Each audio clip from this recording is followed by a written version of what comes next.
नमस्कार, NTV India news में आपका स्वागत है। मैं हूं साक्षी। पेश है प्रमुख हलचल। नगर पालिका चुनाव सीधी में कांग्रेस पार्टी ने बड़ी छलांग लगाते हुए अपने 14 पार्षद विजय बनाकर 18 वर्षों बाद नगर पालिका सीधी में कब्जा कर लिया। कांग्रेस पार्टी को मिली इस सफलता के बाद 25 जुलाई को जिला कांग्रेस कार्यालय में नगर पालिका के चुने गए सभी 14 पार्षदों के साथ उनकी जीत में अहम भूमिका निभाने वाले पार्टी कार्यकर्ताओं पदाधिकारियों का सम्मान समारोह मध्य प्रदेश के पूर्व नेता प्रतिपक्ष अजय सिंह राहुल भैया, मध्य प्रदेश के पूर्व मंत्री सिहावल विधायक कमलेश्वर पटेल और जिले के वरिष्ठ कांग्रेस नेताओं की उपस्थित और मौजूदगी में जिला कांग्रेस भवन में किया गया। कांग्रेस पार्षदों के सम्मान समारोह में पहुंचे नेताओं का स्वागत कांग्रेस पार्टी ने ढोल नगाड़े के साथ पटाखे फोड़कर किया।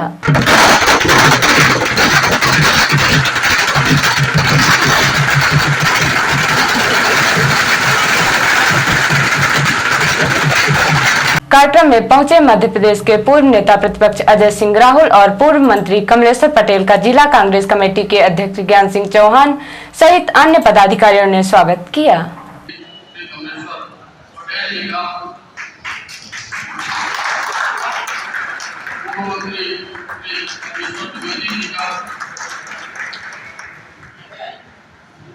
जिला कांग्रेस के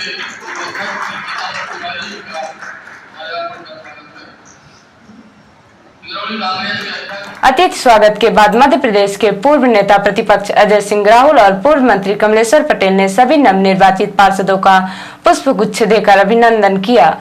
इस मौके पर कांग्रेस भवन में बड़ी संख्या में कांग्रेस कार्यकर्ता, पदाधिकारी और गणमान्य नागरिक मौजूद थे।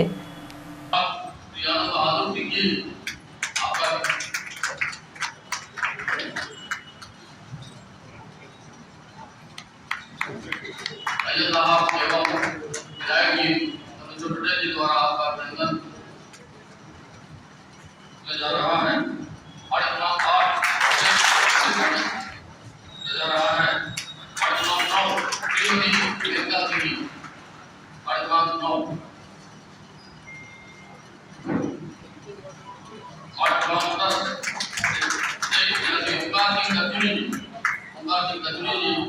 भी मंत्री जी द्वारा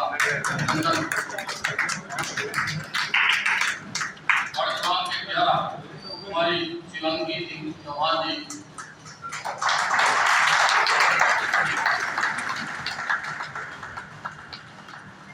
और श्रीमती सुनी सिंह जी आपका भी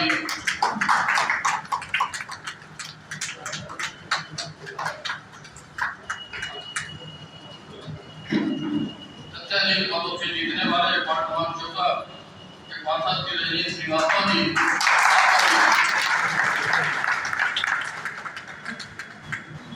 और 17 श्रीमती सोनी जी आपका भी सम्मान माननीय भैया साहब, माननीय विधायक जी, मंत्री जी के द्वारा किया जाना और 18 श्रीमती सीमा सिंह जी और 18 श्रीमती सीमा जी और 22 श्रीकांत बहादुर जी आपका भी भैया साहब, मंत्री जी द्वारा सम्मान किया जाना और से श्रीमती विभा सिंह जी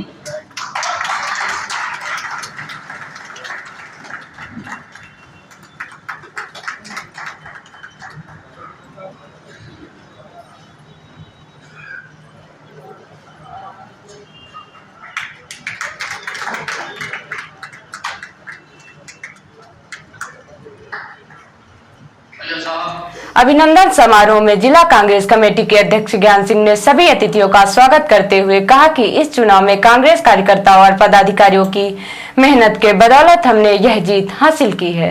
उनके योगदान को कभी भुलाया नहीं जा सकता।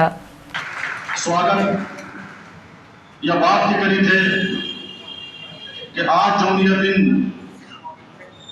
और यह अवसर जो स्वागत के मिला है, खुशी जो मिला है और सम्मान करने के पार्षद के मिला है, वह अपना पंचन के बदौलत जो कुर्सी में सामने बैठे हैं अपना पंचन के बदौलत मिला है।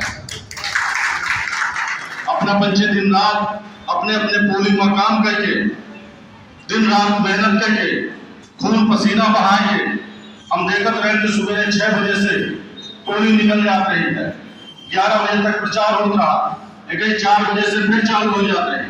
हर बार कार्यकर्ता की योगदान है, जी हम बैठ है और जी कौन कारण बस यहाँ नहीं आ पाया। अभिनंदन समारोह में अपना उद्बोधन देते हुए पूर्व मंत्री सिहावल विधायक कमलेश्वर पटेल ने कहा कि जनता ने कांग्रेस पार्टी के ऊपर भरोसा जताया है और हमें नगरपालिका में बैठने का अवसर दिया है। हमें जनता की सेवा करनी होगी, उसकी समस्याओं का समाधान करना होगा। जनता ने आप सब के ऊपर बहुत भरोसा जताते हुए विषम परिस्थिति में भारतीय जनता पार्टी की सरकार और यहाँ की परिषद से असंतुष्ट होकर, भाजपा के नेताओं से असंतुष्ट होकर आप सबको मौका दिया है। अपने अपने वार्ड का, इस नगर के विकास के लिए आपको मौका दिया है। इन्हीं 5 सप्ताह से कोई नगर पालिका अध्यक्ष बनेगी, कोई उपाध्यक्ष बनेगी, उनकी और जिम्मेदारी बन जाती है कि जो चुने हुए पार्षद हैं और जो चुनके नहीं गए हैं उनको भी सबको एक साथ लेकर इस परिसर का विकास हो। नगर पालिका परिसर के हर वार्ड में साफ सफाई से लेकर ड्रेनेज सिस्टम, नाली है, सड़क है, जो भी मूलभूत सुविधाएं हैं, पेयजल की व्यवस्था है, इन सब बातों को ध्यान में रखकर आप सब मिलकर प्रयास करेंगे और आप सबके प्रयास जिला मुख्यालय में अगर अच्छा काम होगा तो पूरे जिले में इसका बहुत अच्छा संदेश जाएगा। सम्मान समारोह में संबोधित करते हुए मध्य प्रदेश के पूर्व नेता प्रतिपक्ष अजय सिंह राहुल ने सभी नवनिर्वाचित पार्षदों को अपनी शुभकामनाएं दी और कहा कि जनता ने आपके ऊपर बड़ी जिम्मेदारी सौंपी है। आप में से ही किसी को अध्यक्ष बनना है, उसके ऊपर और भी बड़ी जिम्मेदारी होगी। आप सबको मिलकर शहर और जनता के विकास के लिए काम करना होगा, जिससे आगे आने वाले विधानसभा चुनावों में जनता हमें काम के आधार पर बहुमत दे। साथ ही उन्होंने कांग्रेस पार्टी के नवनिर्वाचित पार्षदों को नसीहत देते हुए कहा कि पार्टी जिसे तय करेगी उसे ही अध्यक्ष बनाया जाएगा। एक आदमी के वह ये पार्षद चुने, लेकिन उनके पीछे सैकड़ों लोगों के सहयोग और मेहनत की वजह से पार्षद जीते। और सैकड़ों लोगों को बनाए देने चाहिए, ये साधारण कार्यकर्ता ये 14 पार्षद कांग्रेस पार्टी की जोड़ी हुई। बहुत सारे लोग इसका भूमिका इसे निभाए कि बहुत इनको पता नहीं है, लेकिन अपने वार्ड वाला के वन के पार्षद चुनाव जिताए। नवनिर्वाचित पार्षदों के सम्मान समारोह के बाद एनटीवी इंडिया न्यूज ने मध्य प्रदेश के पूर्व नेता प्रतिपक्ष से कांग्रेस पार्टी को नगरीय निकाय और पंचायत चुनाव में मिली जीत पर उनकी प्रतिक्रिया चाहिए तो उन्होंने कहा कि जनता अब बदलाव चाहती है। इसके साथ ही एनटीवी इंडिया न्यूज ने सवाल उठाया कि बीजेपी दावा कर रही है कि नगर पालिका में वह अध्यक्ष बनाएगी, जिसका जवाब देते हुए उन्होंने कहा कि 14 पार्षद कांग्रेस के हैं और अध्यक्ष वह बनाएंगे। उन्होंने कहा कि हम जनपद, जिला और नगर पालिका तीनों में अपने अध्यक्ष बनाएंगे। इसके साथ ही मध्य प्रदेश के पूर्व नेता प्रतिपक्ष अजय सिंह ने मीडिया के द्वारा पूछे गए अन्य सवालों के भी जवाब दिए। भैया, मध्य प्रदेश के नगरीय निकाय चुनावों के साथ विंध्य क्षेत्र में जो नतीजे सामने आए हैं उस पर क्या कहना चाहेंगे आप, क्या प्रतिक्रिया है आपकी? देखिए, विंध्य प्रदेश में काफी कुछ संतोषजनक नतीजे आए हैं। आशा जितने की थी उससे एक आध कम हो गए, लेकिन बहुत अच्छे नतीजे पूरे संभाग में आए हैं। सीधी जिले में जो जनपद पंचायत और जिला पंचायत है, स्थिति यहाँ पे बहुत ही नजदीकी मामला है। क्या कांग्रेस सरकार बना पाएगी? यहाँ तो बीजेपी दावा कर रही है कि हम सरकार बनाएंगे, नगर पालिका में यही हाल है, 14 पार्षद कांग्रेस के हैं लेकिन दावा बीजेपी कर रही है। बीजेपी फालतू में दावा कर रही है। 14 में 14 ही रहेंगे, हमारे शायद थोड़ी कोशिश हो रही तो 16 ना हो जाए। और जहाँ तक जिला पंचायत की बात है, दावे किस आधार पर कर रहे हैं? उनके पास 6 ही तो ले जा पाए हैं भोपाल, कहीं भोपाल में, कहीं पता नहीं कौन कौन सी जगह घुमा रहे हैं, उसी में सशंकित है। जिला पंचायत भी बनेगी और बहुत कोशिश कर रहे हैं कि हमारे 2 उम्मीदवारों का रिज़ल्ट प्रभावित हो, लेकिन कोर्ट में मामला है इसलिए कुछ बोल नहीं सकता। भैया, जो विकास की बात हो रही है, केंद्र सरकार गरीबों को मुफ्त की अनाज योजना दे रही है और भी कई मुफ्त की योजनाएं दे रही है। केजरीवाल भी पंजाब और दिल्ली में मुफ्त का दे रहे हैं। क्या सीधी नगर पालिका में अब कांग्रेस की परिषद बैठने वाली है? यहाँ जो पटरी पे गरीब बैठते हैं उनकी बैठकी क्या माफ करेगी कांग्रेस पार्टी? देखिए, हमारा परिषद बनने के बाद मिनिमम प्रोग्राम बनेगा जिसमें इन सब बिंदुओं पर विचार करके जो भी उचित होगा वो करेंगे। जिला पंचायत में असमंजस की स्थिति बनी है क्या कि कुछ सदस्य इधर कुछ उधर जा रहे हैं, कुछ क्लियर नहीं हो पा रहा है, चर्चा का विषय। इस पर आपकी प्रतिक्रिया चाह था कि वास्तव में हकीकत जिला पंचायत में कोई दिक्कत नहीं है, न कोई इधर जा रहा है न उधर जा रहा है। जिनको जाना था वो भोपाल चले गए और उसमें भी एक आध दो लोग गए जरूर हैं, पर वोट कहाँ देंगे ये तो समय बताए। जिला पंचायत को लेकर 2 सदस्यों का मामला कोर्ट में अटका है। क्या अध्यक्ष का निर्वाचन होने के पूर्व वो मामला निपट जाएगा या कि फिर चुनाव प्रभावित होगा? देखिए, आज की तारीख से बढ़ गई 28 को हो गया है और उनके फैसले तक यहाँ पर चुनाव नहीं होगा। वो जब फैसला हो जाएगा तभी जिला पंचायत के अध्यक्ष का चुनाव होगा। सीधी नगर पालिका में आरक्षण को लेकर आज भी संशय बना हुआ है। स्पष्ट नहीं है कि ये महिला आरक्षित सीट है या सामान्य सीट है। देखिए, इसमें कोई संशय नहीं है और आप लोगों के माध्यम से संशय और न बढ़ाया जाए। हाँ, ये पिछड़ा महिला के लिए आरक्षित है, गैजेट नोटिफिकेशन है और महिला पिछड़ा ही अध्यक्ष बनेगी। पत्रकार वार्ता के दौरान मध्य प्रदेश के पूर्व मंत्री सिहावल विधायक कमलेश्वर पटेल से मीडिया ने जानना चाहा कि अधिकारियों द्वारा अध्यक्ष के निर्वाचन को लेकर दखलंदाजी की जा रही है। इस पर उन्होंने कहा कि उन्हें हिदायत दी गई है। आगे उन्होंने कहा कि अधिकारी कर्मचारी राजनीति में दखल करते हैं तो उन्हें राजनीति में शामिल हो जाना चाहिए। जनपद सदस्यों से पूछ रहे हैं, उनका पता कर रहे हैं कि वो किस पार्टी से हैं, कांग्रेस से हैं, बीजेपी से हैं, क्या मामला है?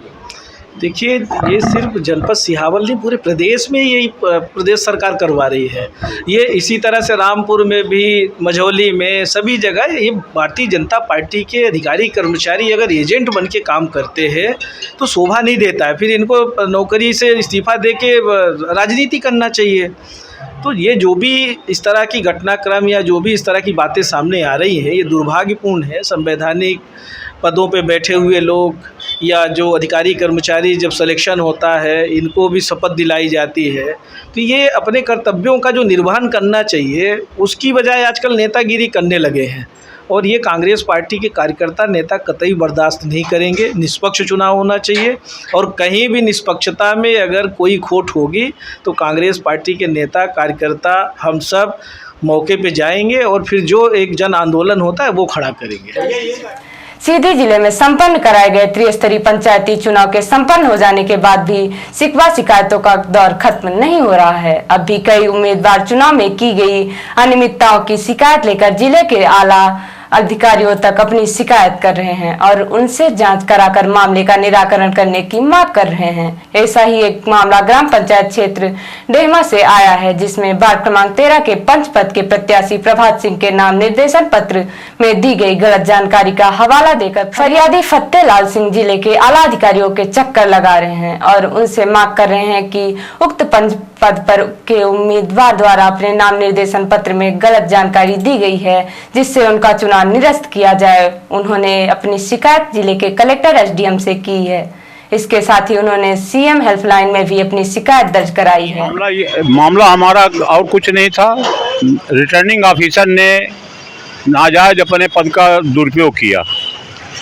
जब रिटर्निंग ऑफिसर के यहाँ गया हमारा आवेदन पत्र, दो व्यक्तियों का एक प्रस्तावक था, उन्होंने उसको जांच नहीं किया, देखा नहीं, इंतज़ार किया। जब फिर सरपंच को फ़ोन किए, सरपंच आ गया 4 बजे।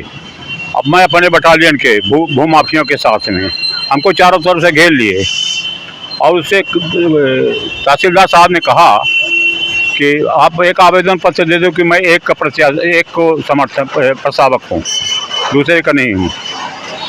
मैं उनसे पूछा कि बताओ तुम्हारी हस्ताक्षर है इसमें? नहीं है। तो उसने कहा कि हाँ है, क्योंकि तो सरपंच ने कहा कि नहीं है, तो तहसीलदार ने कहा कि नहीं है। इसके संबंध में मैं कलेक्टर को भी सूचना दिया और उसमें शिकायत की रिटर्निंग ऑफिसर का, और संभाग व राज्य चुनाव आयोग को भी हमने सूचना दिया। क्या होना चाहिए था? वो रिजेक्ट होना चाहिए था, उसका फॉर्म रिजेक्ट होना चाहिए। उसके शौचालय नहीं था, जबकि नाम निर्देशन फॉर्म में लिखा हुआ है, उसने अवैध किया है। अवैध उसमें लिखा है, जहाँ उनने उसमें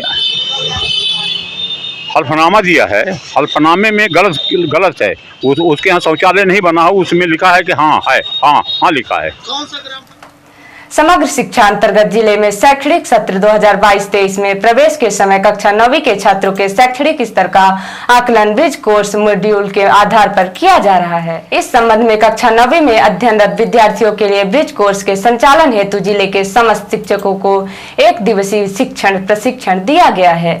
इस वर्ष अंग्रेजी, गणित एवं हिंदी विषय के मॉड्यूल के प्रभावी उपयोग हेतु राज्य स्तर से प्रशिक्षित जिले के मुख्य स्रोत विशेषज्ञों के द्वारा शासकीय विद्यालयों में अध्यापन कराने वाले संबंधित शिक्षकों को विषयवार 24 जुलाई को 1 दिवसीय शिक्षण प्रशिक्षण शासकीय उत्कृष्ट विद्यालय सीधी में प्रदान किया गया। ब्रिज कोर्स प्रशिक्षण में सभी विद्यार्थियों का बेसलाइन टेस्ट लेकर उसकी वास्तविक जानकारी विमर्श पोर्टल पर अपलोड करने के निर्देश दिए गए। साथ ही 31 अगस्त तक कक्षा 9वीं के लिए ब्रिज कोर्स से संबंधित विषयों के 2-2 पीरियड लेने हेतु निर्देशित किया। बेसलाइन टेस्ट के आकलन कर छात्रों को 2 ग्रुप 3 से 5 एवं 6 से 8 में पृथक कर उनकी दक्षता का आकलन कर उन्हें कक्षा 9वीं के अनुरूप अध्यापन कराकर दक्ष किया जाएगा। इसके पश्चात उन विद्यार्थियों का मिडलाइन टेस्ट लिया जाकर प्राचार्य विषयवार समीक्षा करेंगे। त्रैमासिक परीक्षा के आधार पर इन बच्चों का एंडलाइन टेस्ट होगा, जिसका परीक्षा परिणाम 15 सितंबर तक विमर्श पोर्टल पर प्रविष्ट किया जाएगा। प्रशिक्षण कार्यक्रम में 165 हिंदी, 145 अंग्रेजी एवं 158 गणित के शिक्षकों ने प्रशिक्षण प्राप्त किया। रिपोर्टर हिमानी रौतेला ने बताया कि स्वास्थ्य विभाग द्वारा डेंगू, मलेरिया व जंजलित रोगों की रोकथाम के लिए जुलाई से अक्टूबर माह तक विशेष अभियान चलाया जा रहा है। इस आशय की जानकारी देते हुए मुख्य विकास अधिकारी डॉक्टर संदीप तिवारी ने बताया कि जिलाधिकारी के निर्देशों के क्रम में 19 से 23 जुलाई तक स्वास्थ्य विभाग द्वारा बंगाली कॉलोनी, बेलपड़ाव, 25 एकड़ लाल कुआं, मदरसा इस्ताक उल हक क्षेत्र में स्वास्थ्य शिविर लगाकर 162 लोगों के डेंगू और मलेरिया का परीक्षण किया, जिसमें सभी की रिपोर्ट निगेटिव आई है। इसके साथ ही स्वास्थ्य विभाग की टीम द्वारा डेंगू क्षेत्रों में डेंगू और मलेरिया की स्क्रीनिंग, आसपास के घरों का स्थलीय निरीक्षण भी किया। स्वास्थ्य विभाग द्वारा लोगों के द्वारा घरों में रखे पानी के बर्तनों, कंटेनर को खाली करवाया गया और लोगों को जागरूक किया गया।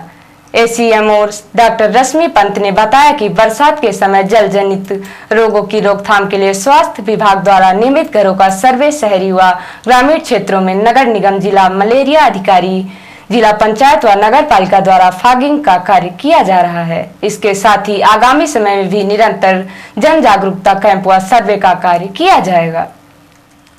और अब पेश है प्रादेशिक हलचल। भोपाल से रीवा और अगरतला तक 34 फेस्टिवल स्पेशल ट्रेन चलेंगी, रक्षाबंधन के लिए साप्ताहिक रहेंगी। रीवा में भाजपा का मास्टर स्ट्रोक, महापौरी हारने के बाद सदन में होगा बीजेपी का कब्जा, 6 निर्दलीय पार्षदों को दिलाई सदस्यता। हाई कोर्ट ने मध्य प्रदेश में ओबीसी आरक्षण में अंतरिम रोक रखी बरकरार। 1 अगस्त से रोजाना 1 घंटे सुनवाई, सॉलिसिटर जनरल रखेंगे सरकार का पक्ष। और मुरैना यातायात पुलिस ने पकड़ा गांजा, 1.5 क्विंटल गांजे के साथ 2 कारें व 5 आरोपी गिरफ्तार। और अब पेश है राष्ट्रीय हलचल। नितिन गडकरी बोले, मन करता है राजनीति छोड़ दूं। कहा, गांधी के समय पॉलिटिक्स विकास के लिए होती थी, अब इसका मकसद सिर्फ सत्ता। गुजरात में जहरीली शराब से 8 की मौत, एक ही गांव के 18 लोग बीमार, 5 गंभीर, सबने एक साथ शराब पी थी। ब्रिटिश पीएम के नंबर 1 दावेदार ऋषि सुनक बोले, चीन सबसे बड़ा खतरा, प्रधानमंत्री बना तो बदल दूंगा पॉलिसी। और देश की 15वीं राष्ट्रपति बनी द्रौपदी मुर्मू, सीजीआई ने दिलाई शपथ, बोली जय हाथ नमस्कार।